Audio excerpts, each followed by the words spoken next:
Hey guys, Bazzy back here, and we have a pretty big trade in the NHL to talk about as Trevor Zegras has finally been traded. After years and years of speculation and rumor of where he would go, he has finally been moved by the Anaheim Ducks, and he is off to Philadelphia. Let's go jump into NHL 25 and start breaking everything down from this trade here this morning. Alright, this is what the trade is looking like in game.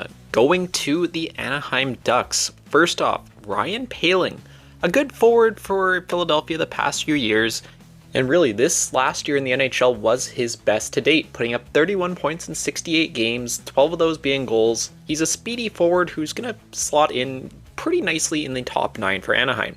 Former first round pick of the Montreal Canadiens.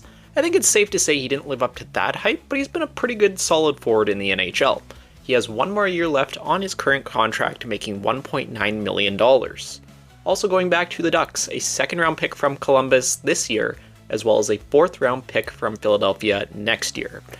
In exchange for the man himself, Trevor Zegras. What a weird player he has been over the course of his NHL career. He looked fantastic in that 21-22 and 22-23 season, putting up 65 and 61 points respectively. And you can see by those numbers, defensively he has been more or less a train wreck over the past few years, but that is just not his style of play whatsoever. He is an all-offensive, skilled playmaking forward, taken 9th overall by the Ducks all the way back in 2019. Crazy to think it's been that long for him. He also has 1 year left, making $5.750 million on that current contract that he signed with the Anaheim Ducks. So let's go try this trade in-game, and interestingly enough, the value way on the Flyers side, and there you go, trade accepted. So let's go take a look at what the lines for both of these teams could look like after this trade. Starting things out with Philly, and I have Zegras here as second line center, at least for the moment. Ideally, he is more of a winger at this point, but right now in Philly, you don't really have that second line center. You have Cates, but I don't know. But having him and Michkov together, man, that could be a dynamic duo. Defensively, probably not great, but you get those two for the offense. No changes on the defense or goaltending here, and it is kind of funny to note Jamie Drysdale and Trevor Zegras now reunited in Philly. Then going over to the Ducks side of things, and it's more or less what you would expect at this point. Poehling does slot in on that third line center role. Honestly, I think that's a pretty good spot for him at this point. You can move him up and down, maybe into that top 6, kind of see how he plays and go from there.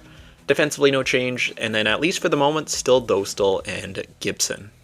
Then just going over my thoughts on this trade here today quickly to conclude the video, starting out with the Flyers side of things. And honestly, I like this quite a bit as a real no-risk move here from them.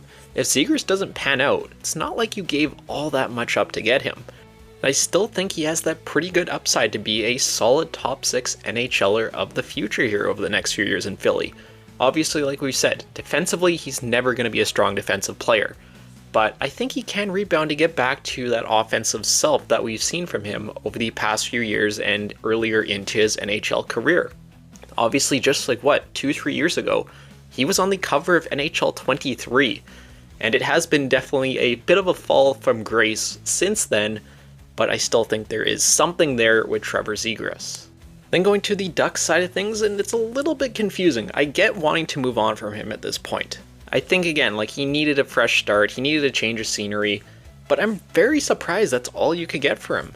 A second, which is 45th overall, so it's a relatively decently high second, a mid-second rounder this year, as well as Ryan Poehling, who, like I said, had his best year of his career this year. I don't know, though. It feels a little bit low for value for what Zegras still projects to be at the NHL level. So, yeah, I don't know. It's a bit of a confusing one from their side. I guess they do clear $5.75 million of cap, which who knows, maybe they're going to really go hard after Marner this year, put some of that money toward him, maybe bring in another big free agent. I guess we'll have to see. But I think that is going to do it for this quick video here today, looking at the Trevor Zegras trade here in NHL 25.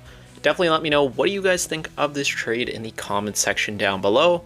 And who knows, I might be back with more trade videos this week. Sure to be a pretty active week ahead of the NHL draft. But that'll do it for today's video. I'll see you all in the next one.